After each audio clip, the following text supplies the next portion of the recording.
Good afternoon. Raj Rajesh institute से मैं राज राजेश आप लोगों का स्वागत करता हूं। आज आपको यह बतलाएंगे कि बिहार सरकार ने बिहार कर्मचारी चयन आयोग यानी बिहार स्टाफ सिलेक्शन कमीशन जो है उसने इंटर स्तरीय परीक्षा आयोजित करने की बात की है। जो एक बार और परीक्षा 2014 में लिया था, जिसे 2-3 लेवल पर उसने एग्जामिनेशन लिया था, अलग अलग ढंग से लिया था, उसी का सेकंड जो एग्जामिनेशन है वो कंडक्ट हो रहा है। आपका वैकेंसी जो है वह 11,098 की वैकेंसी है। इसमें लोअर डिवीजन क्लर्क की जो परीक्षा होती है ना, उसका एग्जामिनेशन है। यानी बिहार सरकार के भिन्न विभागों में जो क्लर्क की बहाली होती है, लोअर डिवीजन क्लर्क की, उसके लिए है आपका। इसमें जो एजुकेशनल क्वालिफिकेशन है वह इंटरमीडिएट है। यानी अगर आप इंटर पास हैं और आपकी आयु 18 वर्ष हो चुकी है तो आप एलिजिबल हैं, आप फॉर्म भर सकते हैं। यह 37 वर्ष तक के लिए काम करता है, 18 से 37 तक का है। और अगर आप रिजर्वेशन कैटेगरी में जाते हैं तो वो 42 तक में जा रहा है। यह ऑब्जेक्टिव एग्जामिनेशन होगा, मल्टीपल चॉइस क्वेश्चंस होंगे। इसमें टोटल आपसे 150 क्वेश्चन पूछा जाएगा जो 600 अंकों का होगा। यानी हर एक प्रश्न आपका 4 अंक का रहेगा, तो 150 गुना 4 600 अंकों का होगा। इसमें नेगेटिव मार्किंग भी है 1/4, यानी 4 गलत होगा तो एक सही का नंबर कट जाएगा। परीक्षा का समय जो दिया गया है वह 2.25 घंटे का है। और फॉर्म भरने का जो ऑनलाइन आपका एप्लीकेशन जमा करने का है वह 27 सितंबर 2023 से शुरू होगा और ये 11 नवंबर 2023 तक आपको जमा कर देना है।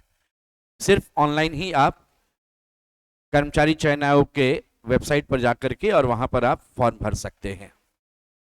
इसमें जो परीक्षा होगी उसमें 3 सेक्शन रहेगा। ऑब्जेक्टिव एग्जामिनेशन है, उसमें कहा गया है कि अगर 40,000 परीक्षार्थी से ज्यादा अप्लाई करता है तो प्रीलिम्स लिया जाएगा, जो निश्चित है कि लोग अप्लाई करेंगे ही करेंगे, इसलिए पीटी होगा। और जो पीटी का सिलेबस मेंशन किया है उसमें कहा गया कि 3 पेपर उसमें रहेगा आपका। फर्स्ट पेपर रहेगा सामान्य अध्ययन का, जनरल स्टडीज का, जिसमें 50 प्रश्न आपसे पूछे जाएंगे। एक प्रश्न 4 अंक का होगा, तो 50 गुना 4 200 अंकों का होगा।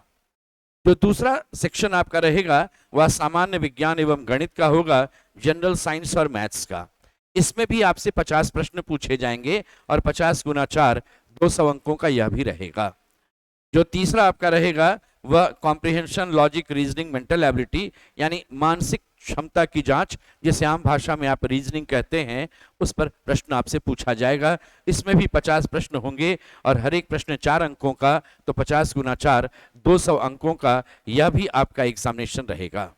तो टोटल आप देखिए 150 क्वेश्चन आपसे पूछे जाएंगे और 600 अंकों का रहेगा। 150 गुना 4 ये 600। और नेगेटिव मार्किंग जो है 1/4 है, यानी 4 गलत होने पर एक सही का नंबर जो है वो हट जाएगा आपका। इसमें जो इसका सिलेबस दिया गया है वो सिलेबस तीनों पार्ट का मेंशन कर दिया गया है अलग अलग से। जो सामान्य अध्ययन का पार्ट है, जनरल स्टडी, इसमें प्रश्नों का उद्देश्य अभ्यर्थी के आसपास के वातावरण की सामान्य जानकारी तथा समाज में उनके अनुप्रयोग के संबंध में उसकी योग्यता की जांच करना होगा। वर्तमान घटनाओं और दिन प्रतिदिन की घटनाओं के सूक्ष्म अवलोकन तथा उनके प्रति वैज्ञानिक दृष्टिकोण और जैसे मामलों की जानकारी संबंधी ऐसे प्रश्न भी शामिल किए जाएंगे जिनके बारे में जानकारी रखने की किसी भी शिक्षित व्यक्ति से अपेक्षा की जाती है। इसमें बिहार, भारत और उसके पड़ोसी देशों के संबंध में विशेष रूप से प्रश्न पूछे जाएंगे। इसमें एक बात ध्यान रखिएगा कि इसमें आपका एक तरह से करंट अफेयर्स जैसा चीज रहेगा। रोज दिन आप जो न्यूज देखते हैं, सुनते हैं, पढ़ते हैं, बस उन पर ही क्वेश्चन आपसे पूछा जाएगा। यानी आप कितना अलर्ट रहते हैं, कितना सजग रहते हैं, वो एक तरह से टेस्ट लिया जाएगा। ऐसे भी कहा जाता है कि अगर व्यक्ति अपना आंख और कान खोले रहता है, तो अगल बगल जो जो चीज इवेंट होते रहता है उसको वो देखता है, और इस तरह से उसको अपने इस कंप्यूटर में जो ह्यूमन ब्रेन है उसमें उसको संजोग करके रखता है। आवश्यकता पड़ती है जब ऑब्जेक्टिव एग्जामिनेशन में, तो उस चीज को वो वहां पर सॉल्व कर देता है क्वेश्चन को। इसमें एक बात ध्यान रखिएगा कि जितना भी चीज आपके राज्य में हुआ, आपके कंट्री में हुआ, या अगल बगल के देश में हुआ, उससे जो भी संबंधित चीज रहेगा उन सबसे क्वेश्चन पूछा जाएगा। मान लीजिए बिहार में कोई भी इवेंट होता है, जैसे भी भारत में आपका G20 हुआ, तो केवल दिल्ली वाला इवेंट नहीं, बाकी हर एक जगह आपके बिहार पटना में भी आयोजित हुआ था, गोवा में हुआ था, जहां जहां हुआ, जिन शहरों में किन किन मुद्दों पर है, उस सब चीज पर ध्यान देना होगा, और विशेष रूप से सूक्ष्म रूप से एकदम ध्यान देना है, ऑब्जर्व करना है। अभी जैसे कहा गया कि उसके वैज्ञानिक पहलुओं पर भी ध्यान देना। मान लीजिए आप चंद्रयान की बात करेंगे, तो उससे रिलेटेड जितना भी वैज्ञानिक पहलू उसका होगा, आप उसको रिलेट करते हुए उस चीज को बड़ा ध्यान से गौर से पढ़ेंगे। और उससे रिलेटेड ऐसा नहीं कि केवल करंट रिलेटेड जितनी बातें होंगी उन सब चीजों को आपको ध्यान में रखना पड़ेगा। इसमें एक सेक्शन, दो सेक्शन में इसमें बांट करके चला। एक सेक्शन कहा कि करंट अफेयर्स होगा, जो समसामयिक विषय का होगा। एक इसका रहेगा साइंटिफिक अप्रोच, वैज्ञानिक प्रगति क्या है, यानी आपका राज्य, आपका देश और पूरा एक तरह से जो आपका संसार है वो कैसे वैज्ञानिक रूप से आगे बढ़ा है, क्या क्या पिछले, खास करके जो करंट अफेयर्स में यानी पिछले एक वर्षों में जो जो इवेंट हुआ है, उन सब चीजों पर ध्यान देना है। आपके जितने भी राष्ट्रीय पुरस्कार होते हैं, आपके जितने पद्म अवार्ड्स हैं, पद्म भूषण है, पद्मश्री है, ये सब चीज है, जितना अंतर्राष्ट्रीय अवार्ड होता है, आपका नोबेल प्राइज आता है, बुकर प्राइज आता है, हर एक क्षेत्र में आप उन चीज को ध्यान में रखिएगा, उन सब चीज को। अच्छा, एक चीज ध्यान रखिएगा, इस तरह का जब क्वेश्चन कभी भी कुछ होता है ना, तो लोग विनर को याद रखते हैं कि हाँ फर्स्ट इसने किया। फर्स्ट तो याद रखिएगा ही रखिएगा, सेकंड पर भी ध्यान रखिएगा। उस केस में बहुत बार क्वेश्चन पूछ देता है कि ठीक है विंबलडन मान लो टेनिस का मैच हुआ था, विनर कौन थे याद सब लोग रख लिया, लेकिन पूछेगा कि विनर ने हराया किसको था, रनर अप कौन रहा था, सेकंड कौन हुआ था, वो बतला देना। तो वो सब चीज पर आप थोड़ा ध्यान दीजिएगा। फिर इसमें है कि आपका भारतीय भाषाओं के विषय में है, उस पर कुछ भी क्वेश्चन आपसे डिफरेंट लैंग्वेजेस, चूंकि हमारे यहाँ तो ऐसे भी विविधता बहुत अधिक है, खास करके भाषा में, बोली में, डायलेक्ट में बहुत ज्यादा है, तो उन सब चीजों पर ध्यान रखें कि कहाँ कहाँ पर कौन सी भाषा है और कितने उसके पॉपुलेशन कितने हैं, कितने लोग उसे बोलते हैं। डिफरेंट बुक्स जो लिखे गए हैं, पुरानी भी किताबों के विषय में और नई किताबों के विषय में, जितना आपका लिपि है, आपके देश की राजधानी, राज्य की राजधानी, डिफरेंट कंट्रीज के जो करेंसी होंगे, खेल खिलाड़ी जो अभी न्यूज़ में भी है, खास करके ध्यान रखिएगा कि ऐसे खेल खिलाड़ी जो न्यूज़ में भी हैं फिलहाल, इन सब चीज़ों पर ध्यान रखना है। और महत्वपूर्ण जितनी भी घटनाएं हुई हैं उन पर चीज ध्यान रखिएगा। बहुत बार लोग कहते हैं कि ये तो बहुत हिस्ट्री वाला चीज है, लेकिन अगर कोई हिस्ट्री का ही चीज अभी इवेंट अभी करंट हुआ होगा, या कोई पॉलिटी का ही चीज आपका कुछ करंट में होगा, तो आप उस पर भी ध्यान रखिएगा। मान लीजिए कि अभी आपने नया संसद बनाया, तो नया संसद के विषय में तो ठीक है आप पढ़ेंगे ही, लेकिन ध्यान रखिएगा कि जो पुराना संसद था आपका, उसके विषय में भी उसकी जानकारी रखिएगा कि कब बना था, किसने बनवाया था, उसका आर्किटेक्ट कौन था, किस पर्पस से बनाया गया था, कब उसका फर्स्ट हुआ था, पहली बार कहाँ कब बैठे की, उन सब चीजों पर भी ध्यान रखिएगा। इसलिए ऐसा नहीं कि एकदम करंट वाला, उससे रिलेटेड अगर पास्ट का भी चीज होगा, उन सब चीजों पर भी आप ध्यान रखेंगे। इसके बाद भारत और उसके पड़ोसी देश के विषय में। भारत इन दिनों देखते हैं कि आपका, देखिए एक तरह से कहा जाता है कि अगर आप अगल बगल वालों लोगों से मिलजुल करके रहोगे तो आप ज्यादा डेवलप करोगे। जो आपसे ऊपर के लेवल पर है उनसे मिलजुल करके रहो, फायदा उनको भी मिलेगा, आपको भी मिलेगा ज्यादा, और जो आपसे नीचे लेवल पर है उनको मदद दो। जैसे आपने देखा होगा कि अभी फिलहाल कोविड वाला जो प्रॉब्लम आया था, तो भारत ने बहुत सारे छोटे छोटे देशों को उसने मदद किया था, उस केस में वैक्सीन वगैरह मुफ्त में डाल दिया था, मुफ्त में दे दिया था उन लोगों को। तो उस तरह से कैसा रिलेशन रहा है आपका डिफरेंट कंट्रीज के साथ, उस चीज को ध्यान रखिएगा। पिछले 1-1.5 वर्षों में आपके जितने भी मेमोरेंडम ऑफ अंडरस्टैंडिंग जो MOU कहते हैं, उन सब के विषय में कुछ कुछ जानकारी एकदम रहनी चाहिए, उन पर आपसे प्रश्न पूछा जाता है। फिर पड़ोसी देशों के इतिहास के विषय में है, भारत के इतिहास के विषय में जानिएगा, भारत की संस्कृति के विषय में, यानी ये पोर्शन आपका हिस्ट्री से रिलेटेड हो जाएगा। यहाँ भारत के भूगोल की बात होगी, आप विशेष रूप से बिहार के इतिहास और बिहार के भूगोल पर भी ध्यान रखिएगा। आर्थिक परिदृश्य पर चलेंगे, यानी इकोनॉमिक कंडीशंस आपके कंट्री के और स्टेट के, दोनों चीज पर ध्यान दीजिएगा। फ्रीडम स्ट्रगल के विषय में अलग से मेंशन किया गया, स्वतंत्रता आंदोलन, उसके विषय में आप विशेष रूप से पढ़ेंगे।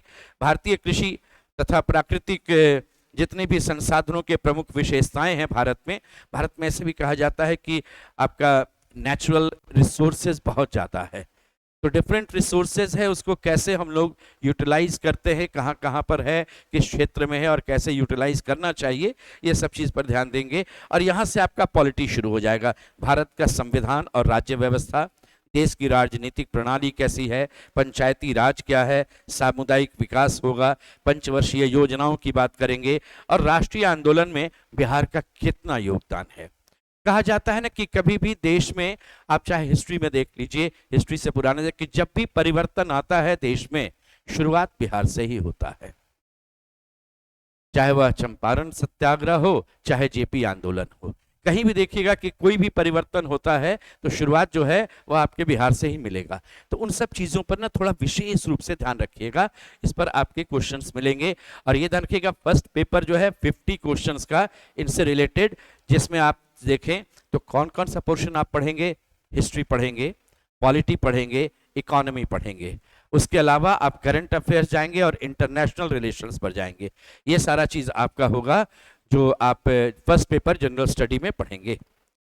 सेकंड पेपर जो आपका रहेगा वह जनरल साइंस और मैथमेटिक्स का होगा। जनरल साइंस वाले सेक्शन में 2 पार्ट में क्वेश्चन होगा। मान लो 50 क्वेश्चन आया, एक अनुमान हम लोग लगा रहे हैं 50 क्वेश्चन है, तो 25 क्वेश्चन एक पार्ट से, 25 क्वेश्चन दूसरे पार्ट से। ये 25 क्वेश्चन में आपका फिजिक्स का क्वेश्चन होगा, ये भौतिक शास्त्र आपका है, फिजिक्स है, ये केमिस्ट्री हो जाएगा।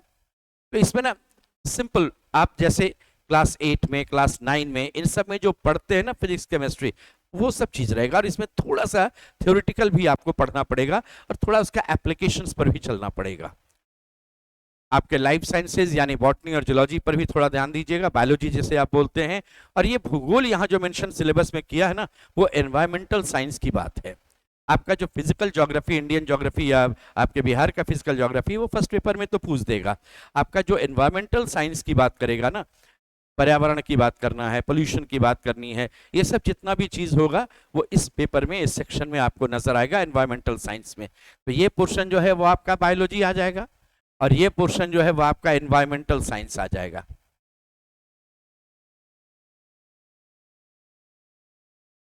और इसका जो सेकंड पार्ट है पेपर, मतलब खंड ख का जो दूसरा भाग रहेगा, 25 क्वेश्चन जिसमें नजर आएगा, उसमें मैथमेटिक्स का पोर्शन रहेगा, नंबर सिस्टम से क्वेश्चन। जो आप डिफरेंट एग्जामिनेशंस में तैयारी करते हैं ना, नंबर सिस्टम का क्वेश्चन होगा। डिफरेंट टाइप्स ऑफ नंबर से देखिए मेंशन किया हुआ था, जैसे पूर्ण संख्याओं का अभिकलन करेंगे, दशमलव पद्धति के विषय में जानेंगे, और भिन्न क्या होता है, फ्रैक्शंस क्या है, डेसिमल सिस्टम्स क्या है, संख्याओं के बीच का आपस में संबंध जो होता है, डिफरेंट टाइप्स ऑफ नंबर्स पढ़ेंगे। प्राइम नंबर है आपका, कंपोजिट है, स्क्वायर है, क्यूब है, लास्ट डिजिट क्या होता है, किसी चीज से डिवाइड करेंगे, तो ये सब जो चीज होता है नंबर सिस्टम में आप पढ़ते हैं, वो सब चीज आएगा। और कुछ मूलभूत अंगणितीय संक्रियाएं, यानी किसी चीज पर एप्लीकेशन जो होता है, जोड़ है, घटाव है, गुणा है, भाग है, ये सब चीज जो अप्लाई करते हैं हम लोग, वो चीज आपका रहेगा। रिमाइंडर थ्योरम वगैरह जो पढ़ते हैं वो सब चीज आ जाएगा। इसके बाद जो अरिथमेटिक का पोर्शन है ना, पूरा अरिथमेटिक ऐसे भी 3 पार्ट में हम लोग लेते हैं। प्रतिशत होता है, यानी परसेंटेज, अनुपात रेशियो होता है, समानुपात प्रोपोर्शन है, और औसत है।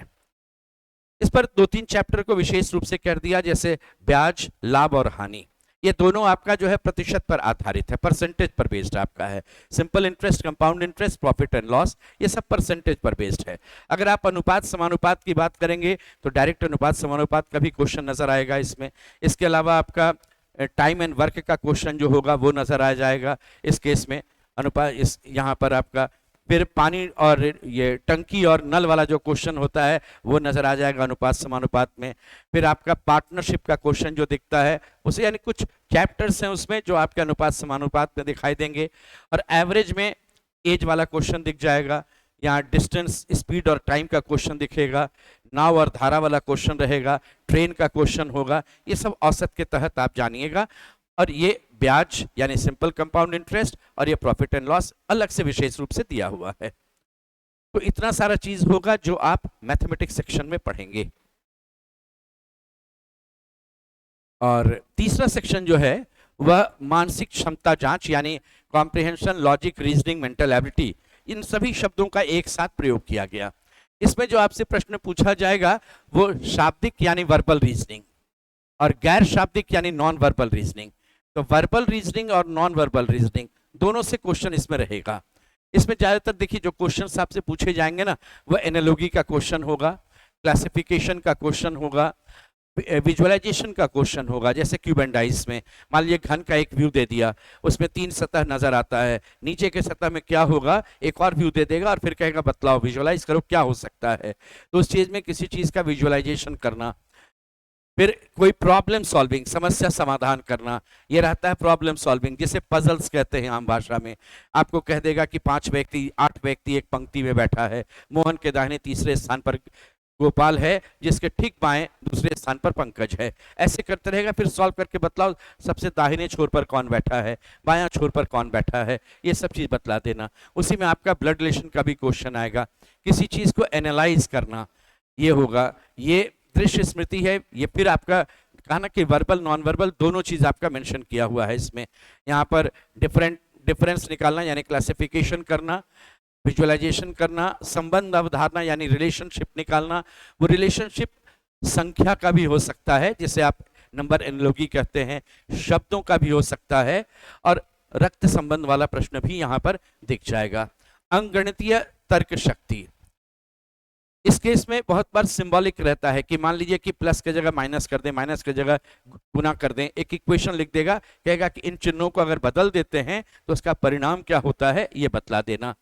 इसके बाद अंक गणितीय श्रृंखला, ये ध्यान रखिएगा 50 क्वेश्चन अगर है ना, तो 2 से 3 क्वेश्चन तो आपके नंबर सीरीज का मिलना ही मिलना है, और 5 से 6 क्वेश्चन तो आपको कूट लेखन और कूट व्याख्या यानी कोडिंग डिकोडिंग से आपको मिलना ही मिलना है। तो इतना सारा चीज है जो आपको प्रीलिम्स में इसमें पढ़ना है। जब प्रीलिम्स का रिजल्ट आएगा, जैसा मेंशन उसमें किया है, तो मुख्य परीक्षा में फिर किस तरह से किया जाएगा वो अपना आयोग जो है अपना बतलाएगा कि कैसे मुख्य परीक्षा में किन विषयों से पूछा जाएगा प्रश्न। तो राजराजेश इंस्टीट्यूट में आपका ये जो पोर्शन है, ये इसके लिए बैच अलग से बन रहा है, इसलिए जो लोग आप लोग इंटरेस्टेड हो अपना इंस्टीट्यूट के वेबसाइट पर जाकर के देख लीजिएगा। ऑनलाइन बैच भी है, ऑफलाइन बैच भी है। ये क्लास में जो पढ़ाई होती है उसी चीज को ऑनलाइन में भेजा जाता है ऐप के थ्रू। इंस्टीट्यूट का अपना ऐप है राजराजेश इंस्टीट्यूट, आप गूगल प्ले स्टोर पर डाउनलोड करके देख सकते हैं। और उसमें बैच जो आपका बनेगा वो 3 अक्टूबर से बैच है। इंस्टीट्यूट का 2 जगह क्लासेस चलता है पटना में, एक गोपाल मार्केट में नया टोला और एक कंकड़ बाग में। तो 3 अक्टूबर से गोपाल मार्केट वाला बैच जो है वो बन रहा है, और कंकड़ बाग का बैच जो है वो आज के डेट से ही बन रहा है। ऑनलाइन क्लासेस आपको जो मिलेगा और ऑफलाइन क्लास मिलेगा, उसके लिए आप इंस्टीट्यूट के वेबसाइट पर भी चले जाइएगा या यूट्यूब पर भी देखिएगा, उसमें आपको मिल जाएगा डिटेल, फ़ोन नंबर वगैरह आपको उसकी जानकारी हो जाएगी। तो आप लोग से जो लोग परीक्षा दे रहे हैं, शुभकामना कि आप बढ़िया से तैयारी कीजिए, तैयारी अच्छी रहेगी, टू द पॉइंट एकदम रहिएगा। और आपका एग्जामिनेशन जब भी रहेगा, हम लोग यह प्रयास करेंगे कि मान लीजिए अभी बैच शुरू कर रहे हैं तो 3 महीने के अंदर आपका पोर्शन जो है वह कंप्लीट हो जाए, यानी एग्जामिनेशन के पहले आपका सिलेबस जो है वह पोर्शन आपका कंप्लीट हो जाए। हर एक विषय में शिक्षक अलग अलग रहेंगे, जैसे आपके फर्स्ट पेपर में ही 3-4 शिक्षक मिलकर के एक हिस्ट्री पढ़ाएंगे, एक पॉलिटी बतलाएंगे, एक इकोनॉमी बतलाएंगे, एक करंट अफेयर्स की बात करेंगे। सेकंड पेपर में आपका जो साइंस सेक्शन है वो अलग शिक्षक रहेंगे, और मैथ सेक्शन है वो अलग शिक्षक रहेंगे, और रीजनिंग पोर्शन जो रहेगा थर्ड पेपर वह मैं पढ़ाऊंगा आप लोगों को। तो ये जानकारी है इसके विषय में, इस परीक्षा के विषय में, ठीक है।